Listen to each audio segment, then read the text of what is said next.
Hello and welcome to episode 201 of the Clean Energy Show. I'm Brian Stockton. And I'm James Whittingham. This week on the program, I try to take a reasonable look at the future of nuclear power in North America. Maybe micro-reactors in every fridge is the way to go. The New York Times has written a feature article about comedians taking on climate change with humor. And if these opening jokes were funnier, they would have included us as well. Microsoft says ChatGPT alone could require the power of several full-size nuclear reactors. I'm not worried, though, as I'm sure ChatGPT will figure out a way to solve this problem on its own. This week, we take a look at carbon emissions in the airline industry. Is it possible to fly guilt-free? I just wish it was possible for Air Canada to serve chicken that didn't taste like rubber. All that and more in this edition of the Clean Energy Show.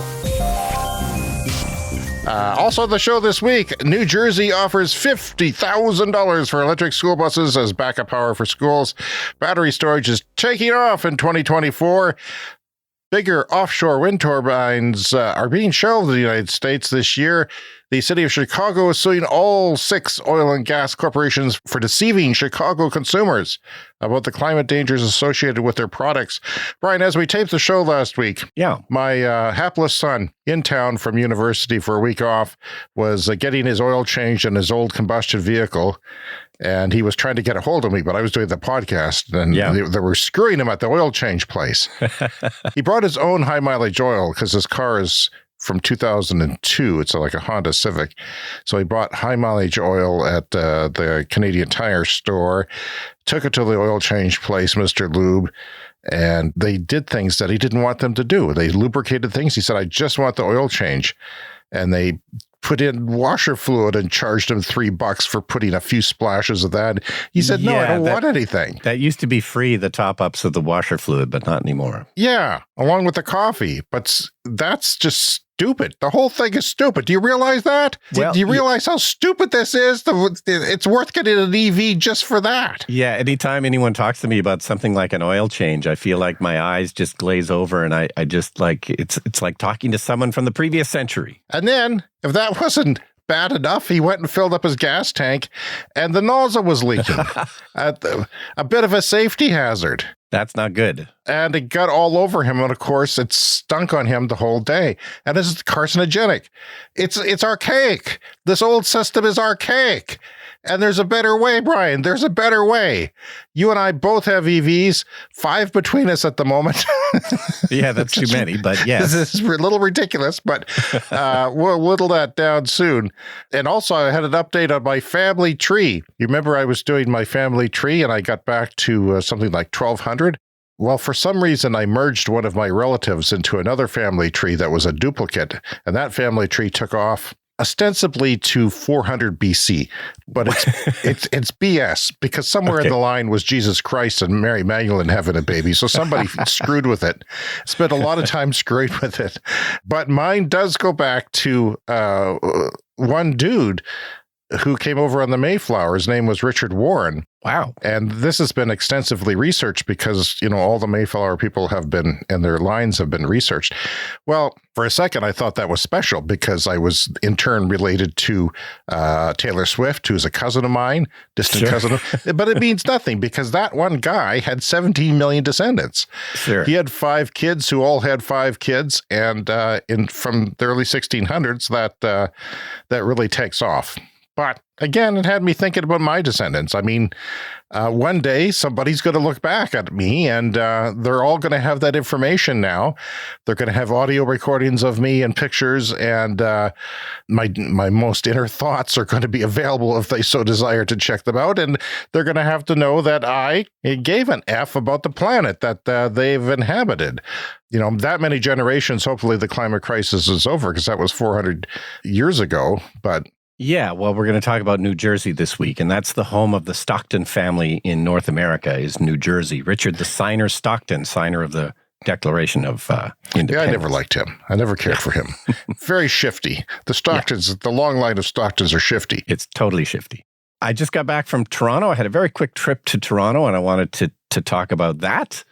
I have some guilt about all the flying that I'm doing. So, we're sort of going to cover that. But just a quick shout out to our friend Barry. Barry's a cinematographer, and he and I worked on a film 30 years ago, a short film called The Weight of the World at the Canadian Film Centre. We were talking about Norman Jewison a couple of weeks ago. Norman Jewison was the founder of the Canadian Film Centre, our advanced film school here in Canada. And 30 years ago, I got to go there as a director resident, and Barry was my cinematographer, and we were the two guys from Saskatchewan out there in Toronto at the Film Centre, and we got to make this short film called The Weight of the World. And so I was out there just now doing a 4K restoration of this old short film. It was shot on 16 millimeter, and we went to Frame Discrete in Toronto. Shout out to them. They're this amazing place that does these new digital transfers of old, 16 and 35 millimeter film. And it just looks amazing. It's if you shot something on film back in the day, and you can scan it and revitalize it, it just looks great. So I had a ton of fun with Barry. Barry has a farm north of Toronto that's powered, heated and cooled with geothermal, which is excellent. And he's working on getting solar panels for it. They're already all on electricity, but he doesn't have the solar panels, so he's looking at doing that and maybe adding some wind power. How do you get geothermal before you get solar panels? And I have other questions. Why does a cinematographer have a farm?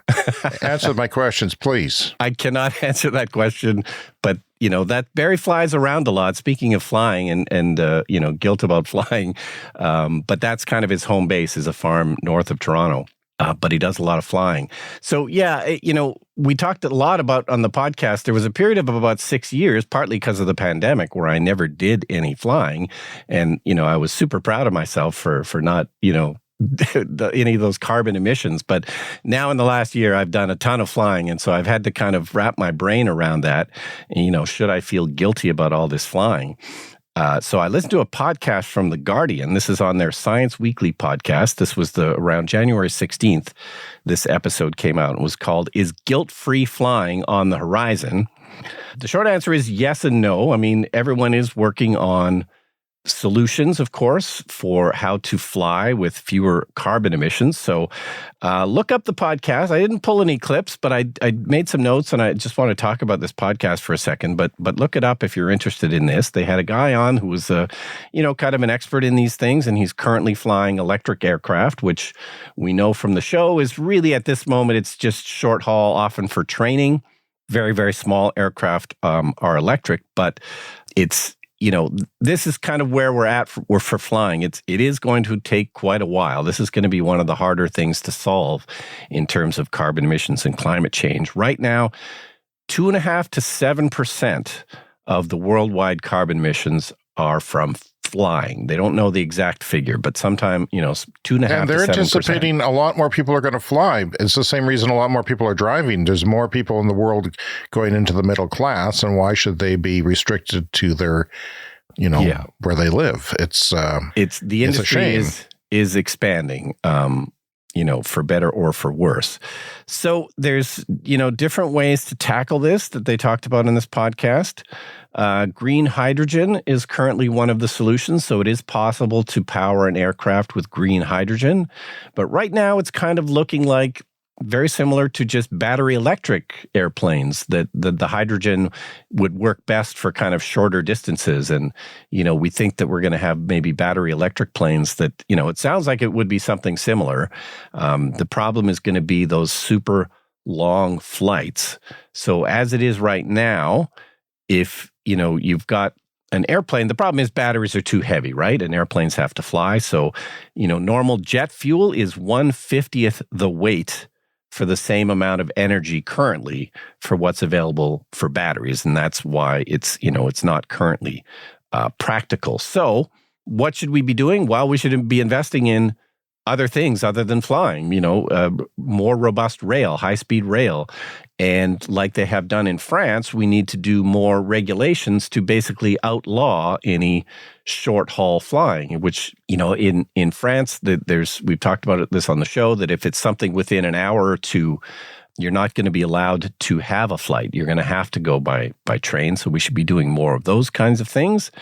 They talked about contrails in the sky, and I've never fully kind of understood what the problem is, but when you see a jet flying through the air, of course, sometimes there's big clouds that form because of them. And they're basically artificial clouds. And some of those are worse than others in terms of climate change. And I don't quite understand the science from that. But basically, soot from the fuel creates ice crystals, and it sort of interacts with what's in the air to make ice crystals. And some of these are sort of worse in terms of climate change. But the expert on the show thought that this could be addressed with more precise and more accurate weather forecasting. So what he was saying was that you should be able to predict the areas of the sky that are more likely to interact and form these ice crystals and form these artificial clouds.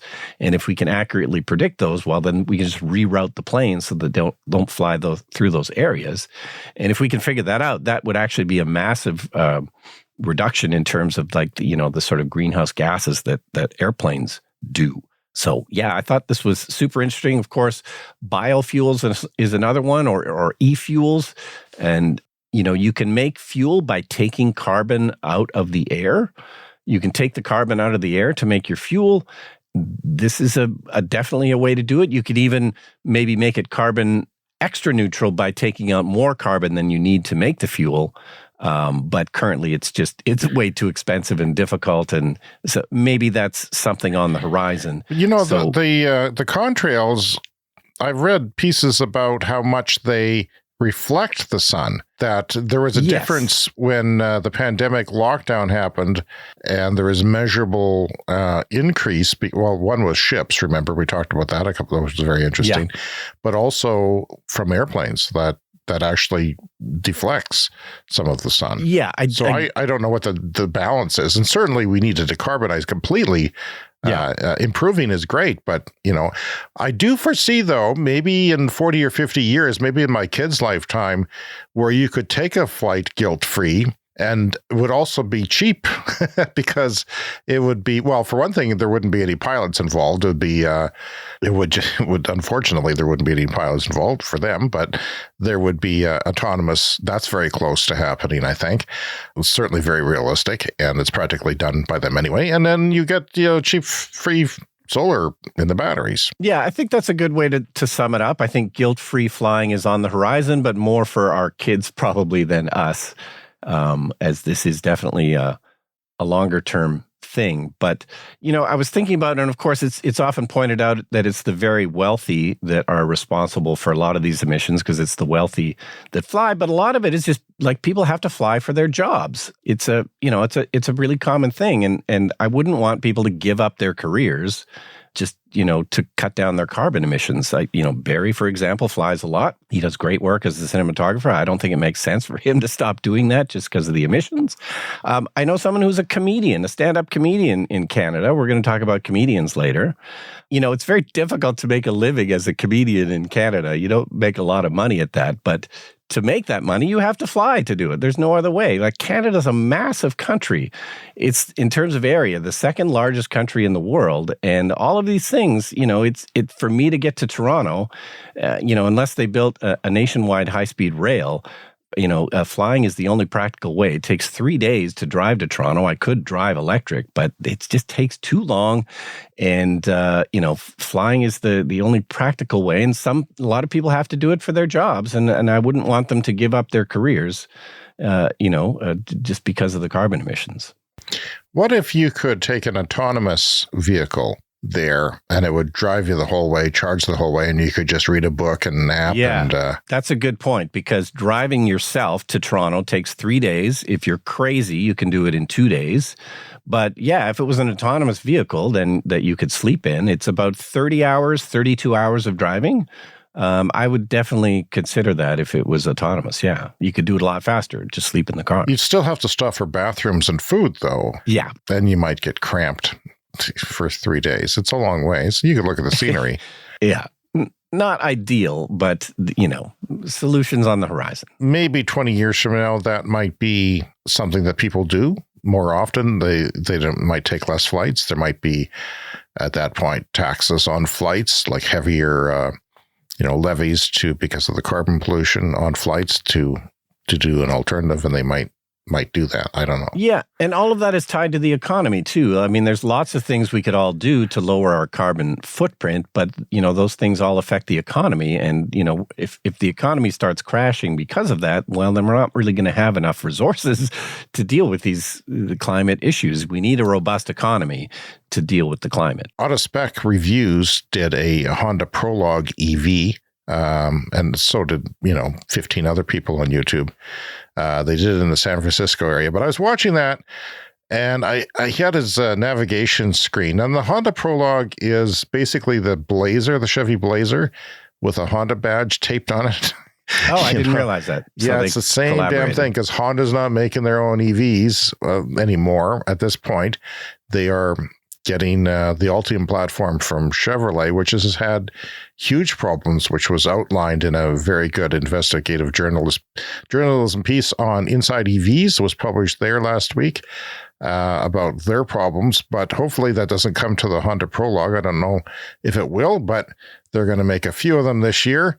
So they plotted a trip to Denver, because that's where they're from San Francisco area to Denver, and it was had 10 charging stops, taking 6 hours and 22 minutes, and I thought that was a lot. And that's 155 kilowatt charging, which, by the way, I've come to the conclusion recently, Brian, that that's not enough. It's in this day and age, we shouldn't be releasing cars that are uncompetitive with Tesla. So no wonder there's a problem with EVs. Yeah. I mean, it's true that Hyundai with their 800 volt architecture can charge in 18 minutes often on the highway in perfect conditions at 350. And there's not that many fast chargers that go up to 350, but Tesla does 250. And if you're not doing that, then you're not competing with Tesla, because that's important. So unless your cars are cheaper, and they're not really that much cheaper at this moment, I plotted the same course with my Bolt, Chevy Bolt, which has the worst charging out there, maybe tied with Nissan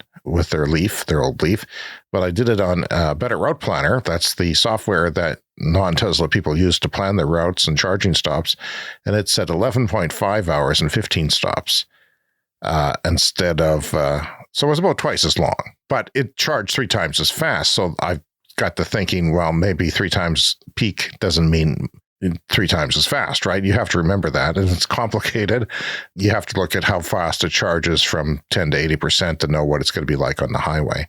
So your Model Y long range was doing it in less than half the charging time of the Blazer / Prologue, what it can do.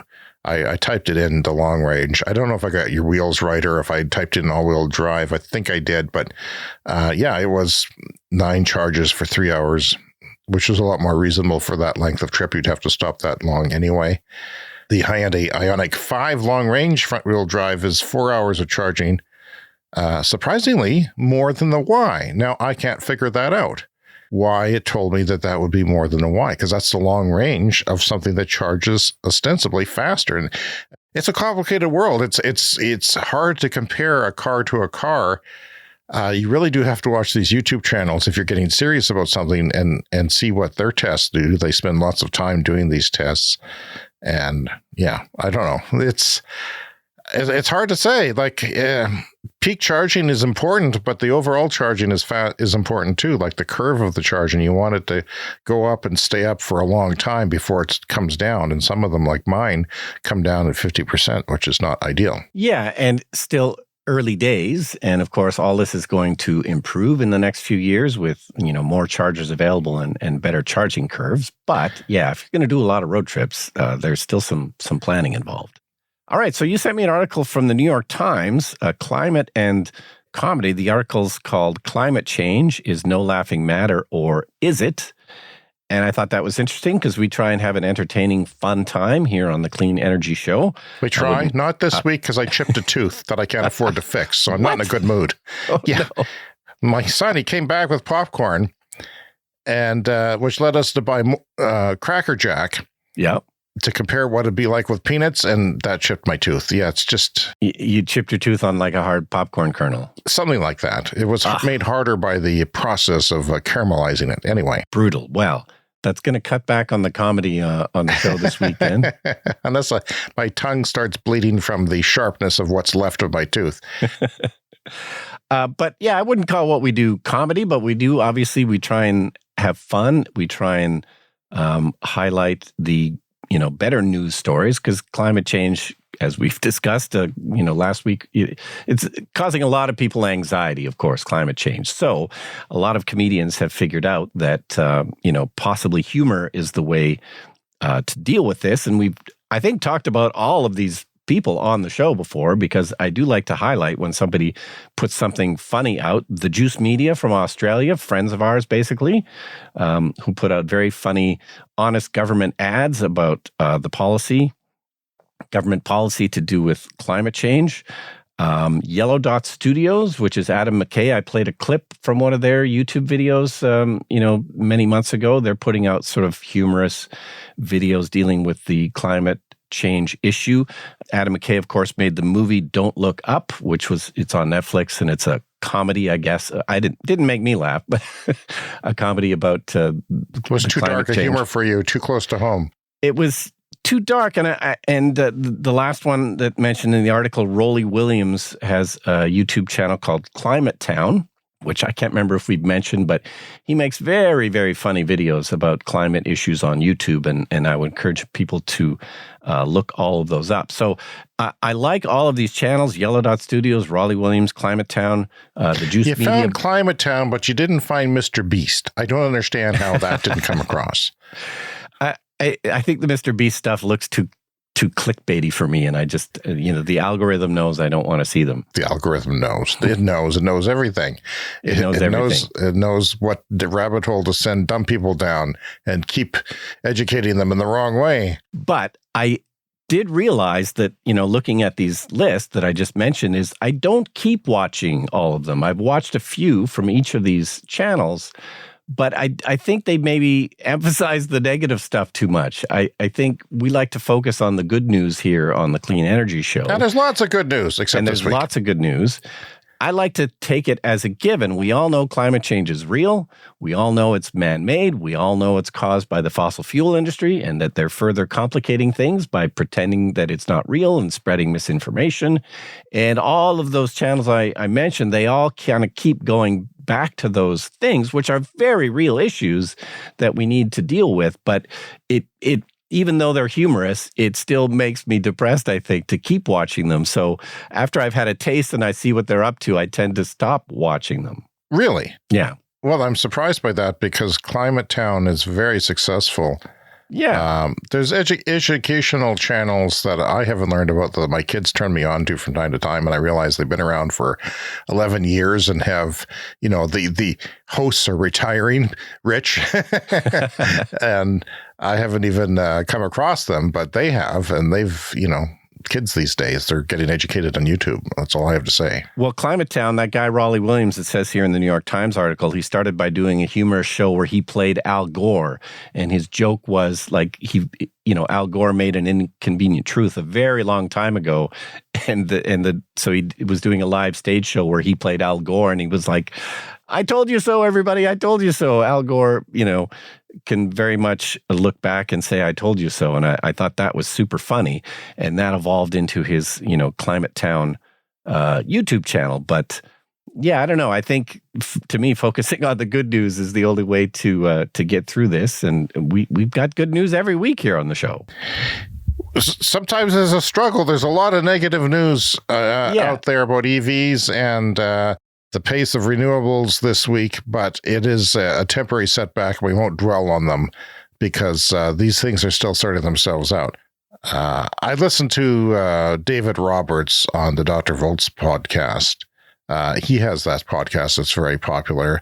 I don't listen to a lot of episodes, but some of them, sometimes they come out and grab me. This one was on nuclear, and his guest was Jagar Shah, head of the Department of Energy loan programs in the U.S. government. The Department of Energy is all about nuclear. And that is, I think it used to be the Atomic Energy Commission. And I think the Georgia reactor is the first one they actually saw from start to finish. But before that, it was formed around the time of 3 Mile Island, and there hasn't been squat. Anyway, here's the thing. He's trying to be positive, and the host was very confrontational, very no holds barred. what about this? What about this? And he also said that if he tweeted the word nuclear bros would inundate him with, what are you talking about? I don't like your tone. Yeah. There's so much heated debate on this subject that if I have it as the title of this podcast, I know that we're going to continue to get lots of negative likes on our YouTube channel. Yeah. There's 92 operating reactors in the United States, and no 4 of them are the same. That is one of the key points. They're all different technologies slightly. Wow. That is something that has to change, but there's no active way of changing that. Now, they pointed out that the Vogtle nuclear reactors, the ones that, went way over time and way over budget by twice or more, they were adding 2 reactors to 2 reactors that already existed. So it's important to remember that wherever there's a nuclear reactor in America, there's space for 4.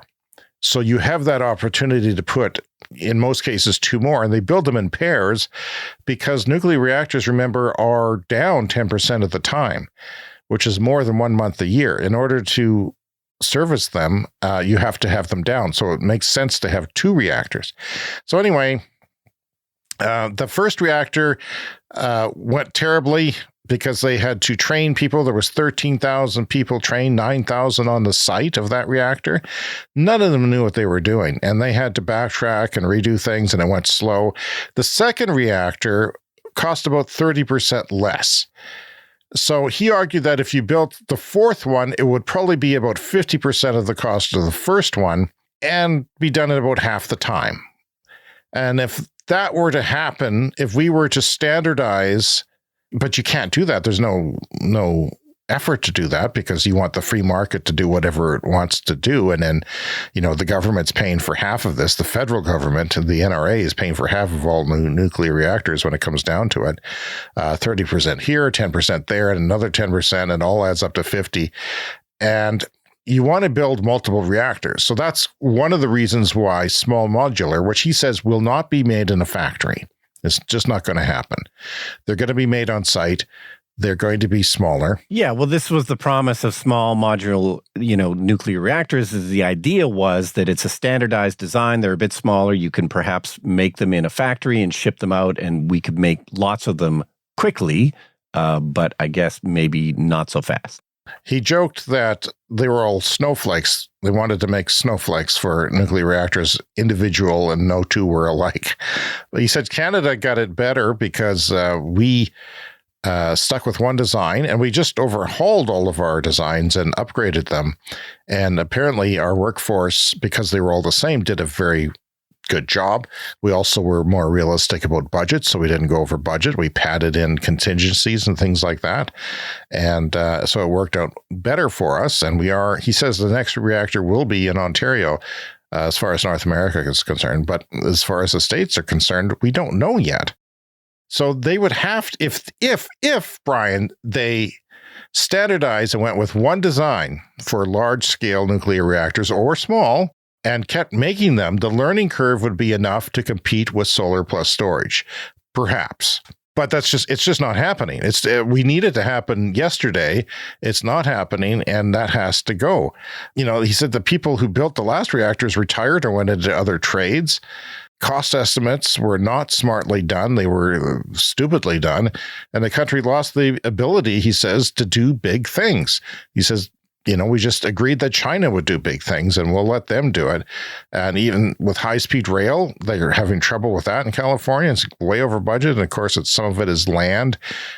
People are saying, well, if you have to buy my land and you're screwed if you don't, I'm going to charge you a lot of money.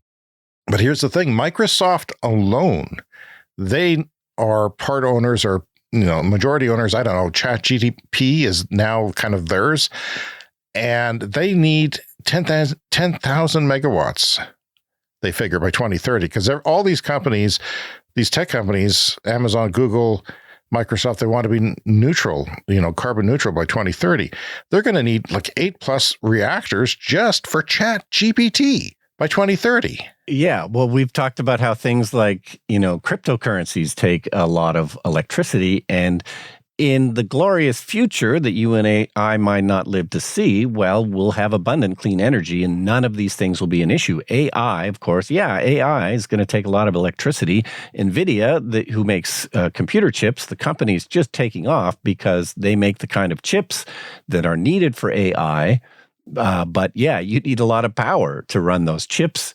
And so it's eventually all going to work out, I believe. But in the meantime, it's going to be a power crunch. So, I mean, that's not even including everything else like Amazon, Meta, Google, Bitcoin, and, everybody who's decides that they're going to use AI, it's going to be very energy intensive and even uses water. Like you need to cool these places. So I got to thinking, well, we want to build some modular nuclear reactors in Canada, in our jurisdiction, in our province of 1.2 million people. It doesn't make a lot of sense, but I'll get to that later. But maybe we should, if we did, maybe we should say, hey, Google, or hey, Microsoft, instead of building 2 reactors for our province, we'll build 4, and you come here and put your data center here. It's kind of cold in the wintertime, which is advantageous. It's cold out here today. It's minus 26 when I got up this morning in Celsius.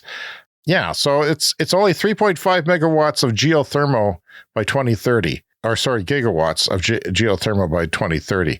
It's nothing.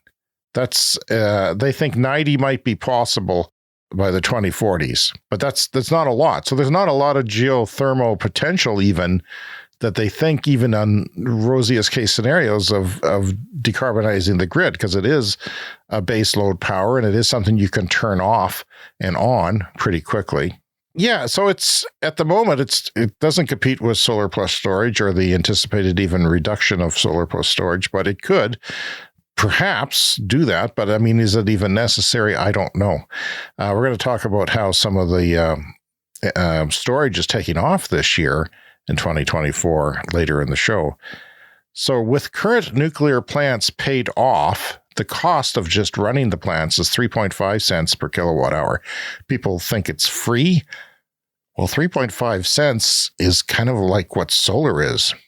It's getting to be what solar is, or solar is getting close to that if it's not in certain regions of the world on large scales. So SMRs would be 5.5 cents. So they're more expensive because of the smaller scale.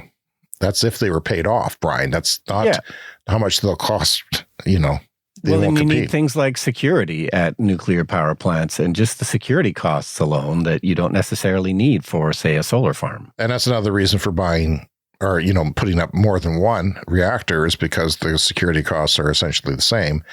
And, that's a cost that's there all the time. They're just, it's probably going to be a niche, it's probably not going to be the general solution to climate change. It'll be there in niche settings, perhaps for data centers, perhaps for northern regions. I don't know. Yeah, or I've heard of things like making green hydrogen, things like that. But, that's another concept, because how we talk about what are they going to do when the sun shines and the wind blows, you turn off the nuclear reactor. And that kills it right there, because that makes, when you're not making electricity, it still only lasts 40, 60 years or whatever it is. So you divide all those hours and get the unit of electricity price, you turn it off, and suddenly all of your units of electricity go up because of the major cost is building the plant. As they said, one idea that they're floating is using electrolyzers when the wholesale market is zero or negative. That's to say when the wind is, there's lots of wind, there's lots of solar, and it's there, and you've got too much of it, and you certainly don't need nuclear, so the nuclear is not going to make any money. And at that point, you make electrolyzer. You use an electrolyzer to make hydrogen, which in turn is a stored power. When the sun is not shining, you'll have extra power. Again, though, no one's doing that. No one's planning to do that. That's just a solution to a problem that's come up at coffee that they're not actually doing this. And we know that the time is here. So either the government or governments in other parts of the world says, hey, settle on one reactor, start making them, we'll help, we'll guarantee the overages with the risks and all that, and get the costs down. And this is what we're going to do when we hit the wholesale market is low. We're going to support you in making hydrogen. We're going to find a market for that hydrogen. And yeah, it's very complicated. In Canada, where we are, I think there's, we need about 4.5 gigawatts for our province here.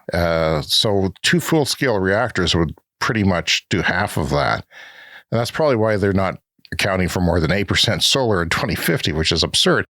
But why mess around with small modular when you might as well just build a couple of, big nuclear reactors and invite a data center to go behind the fence of that and do that? Yeah, well, you lose the economies of scale if you end up making them too small, because if nuclear is going to be expensive, well, then, a bigger plant makes more sense. And you mentioned that all the existing nuclear plants, most of them have a different design, and we're sort of headed down a path where the small modular reactors will be a different design, because every country is kind of trying their own thing.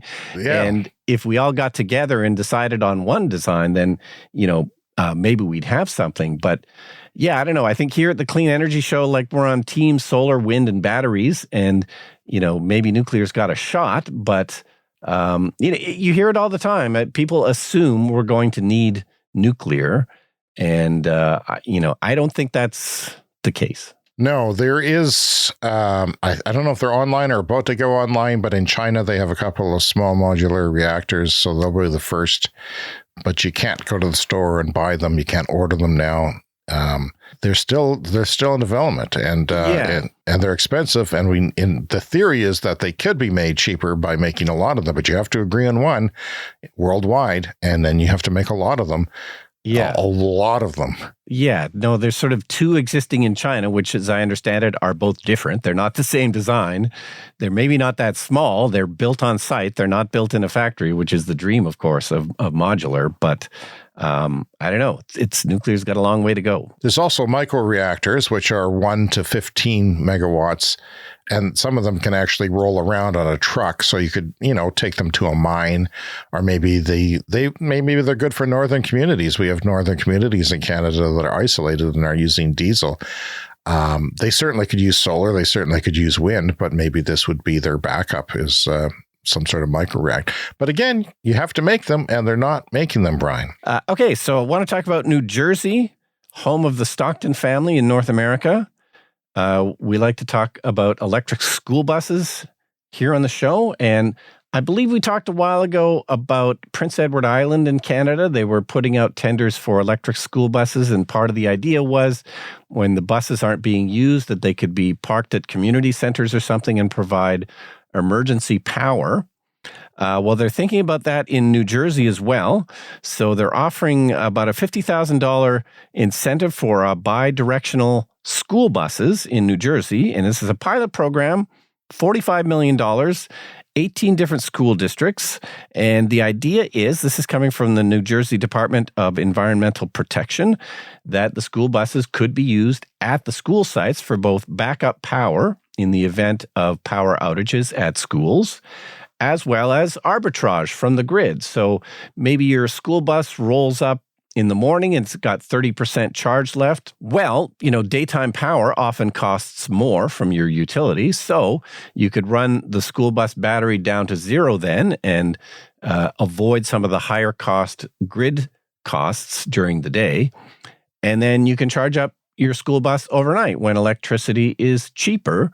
And of course, again, the added benefit of possibly using these buses when the power is out at school. So this is, I love these kinds of schemes. This is where we're headed in the future. Where we live, school buses aren't parked at the school, though. They go to, I think they either go back to the yard, or I often see them in front of houses. So the school bus driver, the lowly school bus driver who works several hours a day, parks them at home and watches Oprah. Or I guess you can't watch Oprah anymore. I think that's the case, and then drives back to the school at the end of the day. But of course, that person could take an electric Uber back to their house. And then, so parking them at the school probably makes sense. Oh, Brian, it's time for some law news. If this was a death penalty state, you'd be getting the chair. Mayor Brandon Johnson of the city of Chicago has announced that the city is suing 6 oil and gas corporations and their largest trade association for deceiving Chicago consumers about the climate dangers associated with their products. I love climate lawsuits. Love it. Want good news? A climate lawsuit's always good news. Filed in the Circuit Court of Cook County, the complaint names BP, Chevron, ConocoPhillips, ExxonMobil, Phillips 66, I didn't know they still existed, Shell, and the American Petroleum Institute as defendants. There is no justice without accountability, says the mayor. That is a good news story.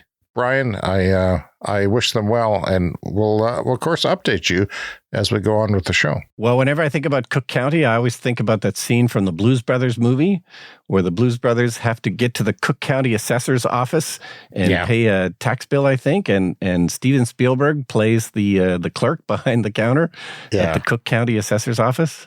It is, and my kids won't watch it. It's sad. What? They'll watch the TikTok all day long, but I can't get them to watch classic 70s comedies. So, my kids just watched the Blues Brothers about 2 months ago. They loved it. Well, I'll use that as an endorsement in my next pitch, but we'll see. A quick update on wind turbines, and I wanted to talk about this because I've always kind of wondered. I know you love talking about the giganticness of wind turbines because they seem to get bigger every year. Especially in China. Especially in China. So the record now, was it 22 megawatts for the biggest one? Yes, and that's planned. Yeah, not existing yet. Yeah, they skipped from 18 through 20, they've been going up by 2 megawatt increments as the nameplate power output of these things. And they skipped that. But, I've looked at videos, which we've talked about on the show, of how these wind turbines are made, and these very specific, super large factories have to be built. And so it was always a bit odd to me that they kept getting bigger, because you always think, well, at a certain point, doesn't it just make it too difficult to make them that big? It does, but the wind blows stronger the higher you are, even on the ocean. And so if they're taller, there's a reason. You get more of a base load. You may get more of a constant flow. Yeah, so this story is from Electrek, and it says GE scraps plans to make giant 18-megawatt offshore wind turbines. So the company is GE Vernova, and they were planning to go up to 18 megawatts with their wind turbines, but they're scaling back. So they say, we believe the future of our offshore wind business will be the 15.5 megawatt turbines, which is still very large. I mean, that's nothing to sneeze at. But for them in that instance, it looks like they have, at least for now, hit the limit. 18 is too big. It's a little too difficult. The smaller ones, the 13 megawatt turbines are what's operating off of the Massachusetts coast, which we've talked about before. Those are that's an 800 megawatt, the Vineyard Wind Project. Those are using the 13 megawatt turbines. So that one's already out there. So 16,000 homes that can, one of those 13 megawatt suckers can power in Europe. And maybe 1,000 in the United States. So 18 megawatts might be a little big. 15.5 is what they're going to focus on. Then you just have to make more of them, which, seems okay. Yeah, but it costs money to install offshore. Offshore is more expensive than onshore. I guess that's the idea. When the installation cost is high, the bigger you can make the wind turbine, and it's going to be out there for possibly decades, that's a cost savings there. Yeah, I guess another thing is if they're smaller, you don't have to put them as far out to be not an eyesore to people.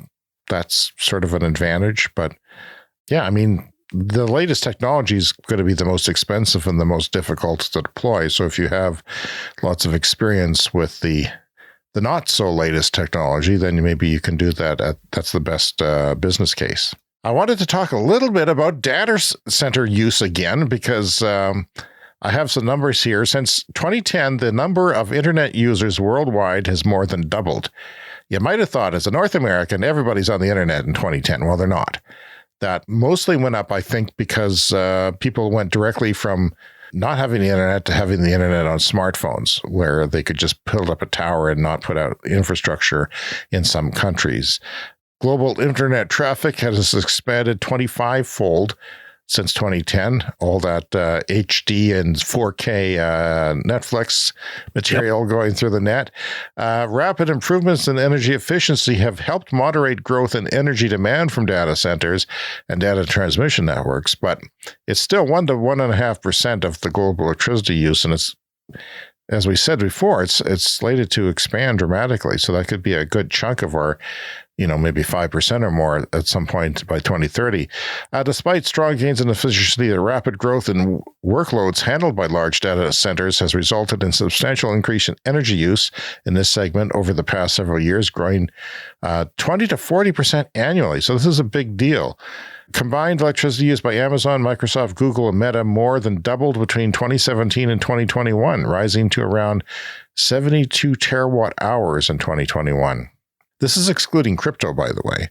So the overall data center energy use appears likely to continue growing moderately over the next few years, but longer-term trends are highly uncertain as we get into AI. And yeah, some of the stuff, just training an AI bot for ChatGPT could power 1,000 U.S. homes. That's just training the algorithm.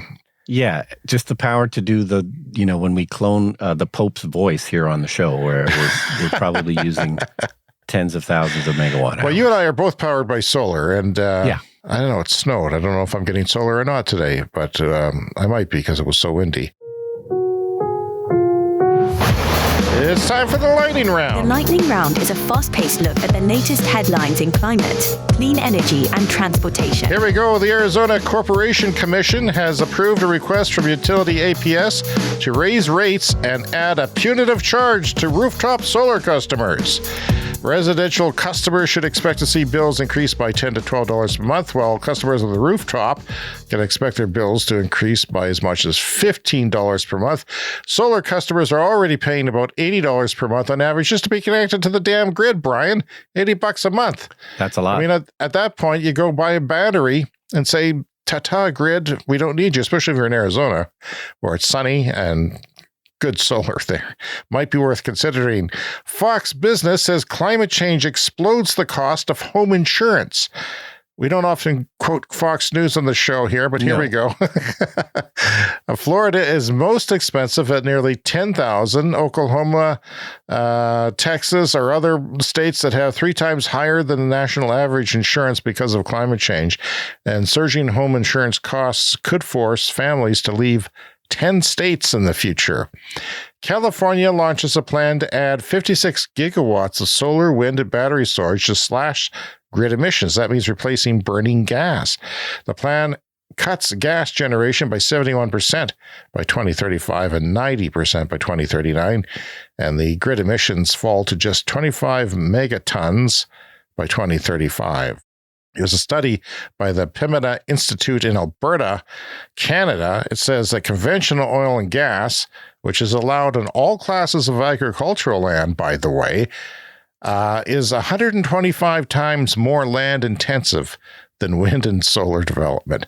And yet, my friend, Alberta is now at the 7-month point of their embargo on wind and solar development because they needed to study it. This right-wing idiot government. There's right-wing governments and then there's right-wing idiot governments. Their oil-rich province has decided that they didn't like the competition from clean stuff, so they wanted to put a pause on it. And the industry there was exploding. It's got the most in Canada with the stuff on the books that's coming is incredible. And they put a pause on it. So this week, hopefully by next show, we'll have some of the restrictions that those wise people are going to put on solar. And that's frustrating. It's time for a CS Fast Fact. Amazon bought more solar and wind power in 2023 than Meta, plastics giant Lidl Basel, and Google combined. That's from Bloomberg. And I believe Amazon buys some clean energy in Alberta. That they do. They've got a giant solar farm there. The Rideau Canal by Canada's capital city, Ottawa, has closed after a 10-day season of ice skating. It used to be a popular place for people to go ice skating. It looked really fun on the video on the news when you see it open every year. And it's the shortest on record, except for last year, Brian, which had a 0-day season. And the forecast on Tuesday of this week was set to be 16 degrees Celsius. Yeah, I've been to Ottawa. I've skated on the canal. It's fantastic. There are people in Ottawa that commute to work when it's actually frozen. They can commute to work on skates. That's so Canadian. It's so great. You know, the canal goes right through the city, and it's super fun. Here in our own city, we have a lake, a kind of a man-made lake in the middle of our city, and there's an ice rink on that every year, and that one closed way early. It had a way shorter season this year, and we're in the midst of the prairies where, you know, it really should be frozen for 5 months of the year, and that was definitely not the case. There's a story on Reddit that has been picked up by the clean energy blogs. A Dodge Ram, a normal Dodge Ram pickup truck, gasoline or diesel, was destroyed after running into the back of a Cybertruck. The Cybertruck had little damage. So that's good news for some Cybertruck owners, bad news for society, perhaps? I don't know. Perhaps. He still has to get a little bit of it fixed. But, you know, there's also the story going around that the Cybertruck is not certified for off-road use, that it's you void the warranty if you use it off-road. That's got to change, Brian. That has got to change, because it's going to be a little child vehicle, not the manly vehicle that it pretends to be if you can't take it off-roading. I think they're still working on some of their software, like the maybe some of the off-road software is not fixed yet. Well, let's hope so. We'll keep you updated. Thanks to dropping battery costs, the average new EV with 300 miles of range, that's about 500 kilometers, it's going to be the same cost as the equivalent gas car by 2028 to 2029. That's a study that was written about in Inside EVs, if you want to read more about that. And if you take maintenance and fuel costs into account, like all those ridiculous oil changes we were talking about sooner, electric cars are already cheaper, but the sticker price really has to match or be lower for mass adoption. Swapping out beef for a different protein, even for just one meal a day, can cut the emissions footprint of a person's daily diet by as much as half. That story is in Bloomberg. California, all solar, including grid scale and rooftop PV systems, as well as concentrated solar. That's the one where they have mirrors and heat this fluid up on a tower. Accounted for 28% of the state's electrical output in the 12-month period that ended in September of last year. So they have stats for that, and it's almost a third just from solar. And as I said, rooftop. Solar farms, as well as concentrated. There's not a lot of concentrated, but there's some, and it's kind of interesting, although it doesn't work in all places. To simulate that V8 feeling, Dodge is engineering a active vibration enhancement system into its upcoming electric muscle car. That sounds like an adult novelty toy. It does. It does. They probably went to the vibrator industry to get some advice, because it's stupid, or the home theater industry where seats vibrate. Come on. Noise is one thing. This has gone way too far. If there's a vibration in my car, I think, oh, shoot, something's wrong. I don't want a vibration in my car. It's the last thing I want. 54% of Portugal's electricity is now generated by renewable electricity. That's with no nuclear and no coal. Wind generated 5% of Greece's electricity in 2011, and solar was 1%. But by January 2024, wind generated 34% of Greece's electricity, and solar was 12%. Wow. Shows you what can happen in a fairly short time. Yeah, 5% to 34. A survey conducted by Dutch researchers has compared the visual impact of overhead and vertical agrivoltaics farms on nearby residents. So you have vertical, and you have the more traditional on a rack but raised up, so that cows and sheep and whatever and crops can grow underneath of it. And guess what? They preferred the vertical. Did an extensive survey of people who actually drove by two different farms, and people prefer vertical for the invasiveness. We've talked about vertical mounting of solar panels on the show recently, and that could be a much, much bigger thing in the future. And finally this week, Texas will add more battery storage in 2024 than the U.S. added in all of 2023. The Lone Star State will double in 1 year the amount of energy storage it has, and it has more than most people. California will add another 5.2 gigawatts. Think of a gigawatt as the output of a nuclear reactor. So this is a lot for a battery to do. The U.S. will add 14.3 gigawatts this year in total, but Texas will have 12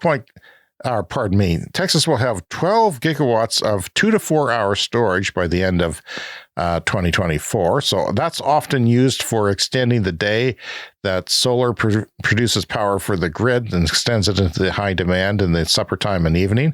You know, that's pretty good. So that's 12 gigawatts of storage for 2 to 4 hours for a grid that is only 85 gigawatts. That's a high proportion, Brian, and that is very undoubtedly disruptive. And we know from past problems that they've had in Texas that they have terrible blackout problems there, partly because they're not interconnected with the rest of the grids in the U.S. They don't share as much electricity with other places. So all of these batteries are going to fix any of those problems that they have. That is it. That is our show for this week. If you want to contact us, we are cleanenergyshow@gmail.com. Around social media, you can find us as Clean Energy Pod. And you can find a video of our show on TikTok and YouTube, including special content not featured on the podcast. You can also donate to the show. That we have a guy who's donated on a regular month-to-month basis, and I keep getting emails that his payment didn't go through. I forget his name. But I'm assuming he's getting these emails too, and I'm worried that he's dead. I'm worried that one of our listeners is dead. So if you're not dead and you don't want to continue, please turn that off or continue giving us a few bucks a month every. Yeah, so the information's in your show notes. We appreciate everything you do for us. Have a look at the Clean Energy store. There's merchandise there. People buy stuff, hats, t-shirts of our show. Wear it proudly. If you're new to the show, we always ask, remember to subscribe to our show on your podcast app, because that way you get the new episodes that we do every week here delivered to you right in the morning, usually on Wednesdays. So see you next week. See you next week.